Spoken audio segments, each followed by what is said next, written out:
বন্ধ হয়ে গেল প্রায় 43 লক্ষ টাকা ব্যয়ে নির্মিত সলিড ওয়েস্ট ম্যানেজমেন্ট প্রজেক্ট। পুনরায় কবে চালু হবে বা আদৌ চালু হবে কিনা তা এখনো স্পষ্ট নয়। গ্রাম পঞ্চায়েত এলাকাকে পরিষ্কার পরিচ্ছন্ন রাখতে শ্যামপুর 2 নম্বর ব্লকের অন্তর্গত বাজরি গ্রাম পঞ্চায়েতের উদ্যোগে কঠিন ও তরল বর্জ্য নিষ্কাশনের জন্য নির্মাণ করা হয়েছিল ভগবতীপুর নির্মল উদ্যানের। প্রকল্পটি বাস্তবায়নে খরচ হয়েছিল প্রায় 43 লক্ষ টাকা। 2022 সালের 19 অক্টোবর বিধায়ক কালীপদ মণ্ডল, তৎকালীন বিডিও ফারহানাজ খানম আরও বহু অতিথিবৃন্দের উপস্থিতিতে শুভ উদ্বোধন ঘটেছিল এই প্রকল্পের।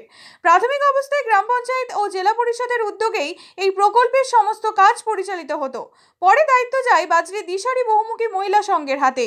মাসিক 15 টাকার বিনিময়ে বাড়ি বাড়ি গিয়ে ময়লা সংগ্রহ করে আনা হতো এই উদ্যানে।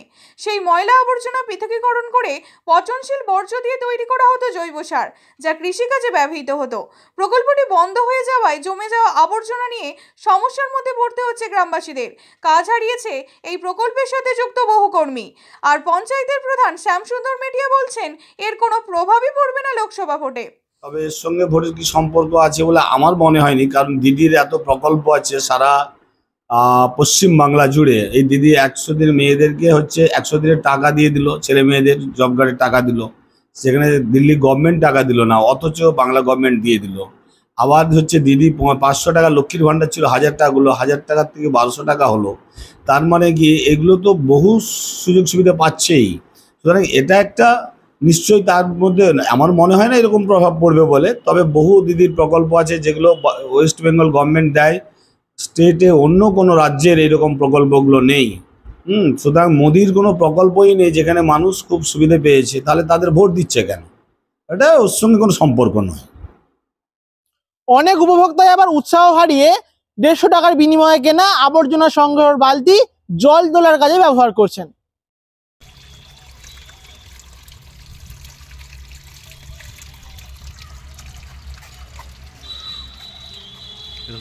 লোকসভা ভোটের মুখে কেন বন্ধ হয়ে গেল লক্ষাধিক টাকা ব্যয় নির্মিত এই প্রকল্প? কি সাফাই দিলেন পঞ্চায়েতের প্রধান? আসুন এক ঝলকে দেখে আসি। আমরা এটা বন্ধ রেখেনি, আমরা 1.5 বছর ধরেই চালাচ্ছি। আমাদের কিছু সমস্যা হয়েছে যে গাড়িগুলো 3টে গাড়ি আছে, 3টে গাড়ি একই সঙ্গে মানে টোটোর যে মেশিনগুলো নষ্ট হয়ে গেছে, যার ফলে প্রায় 1 লক্ষ টাকার মতো 3টে টোটোর মেশিন সারাতে লাগছে। আর দ্বিতীয় কথা হচ্ছে যেটা আমরা ওয়েস্টেজ মালগুলো হচ্ছিল, সার কেনার গভর্নমেন্টের কোনো উদ্যোগ আমরা দেখতে পাচ্ছি না। কারণ যারা আমাদের জমে যাচ্ছে সারগুলো, যেগুলো সার হচ্ছে বাড়ি থেকে যে আমরা ওয়েস্টগুলো নিয়ে আসছি, নিয়ে আসার পর আমরা স্যাগ্রিফিকেশন করে সেগুলোকে সার তৈরি করছি, প্লাস বর্জ্যগুলোকে আলাদা করে ফেলে দিচ্ছি। সেইগুলো যেমন ফেলে দেওয়ার জন্য একটা ডাস্ট দরকার, সেটারও অভাব হচ্ছে।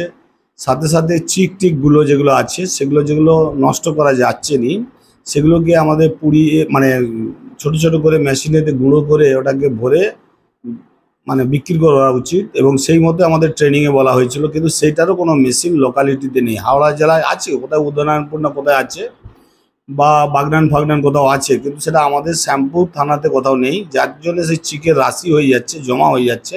সেই ভ্যাটগুলোকেও আমরা রিপ্লেসমেন্ট করতে পারছি না, যার ফলে আমাদের প্রজেক্টের মধ্যে আনার সমস্যা হয়ে যাচ্ছে, মানে রাখারও। এইগুলো যদি রিপ্লেসমেন্ট না করা যায় তাহলে কিন্তু আগামী দিনে খুবই খারাপ অবস্থা। তারপরে আমাদের যেটা একটু টুকিটাকি 1-1.5 মাসের জন্য আমরা আপাতত বন্ধ রেখে দিয়েছি। কারণ 1.5-2 মাসের জন্য এই কারণেই আমাদের একটা ফিনান্সিয়াল হিসাব নিকেশ আছে, 7-8 জন স্টাফ আছে, তাদের বেতন আছে, সেগুলো চালাতে হয়।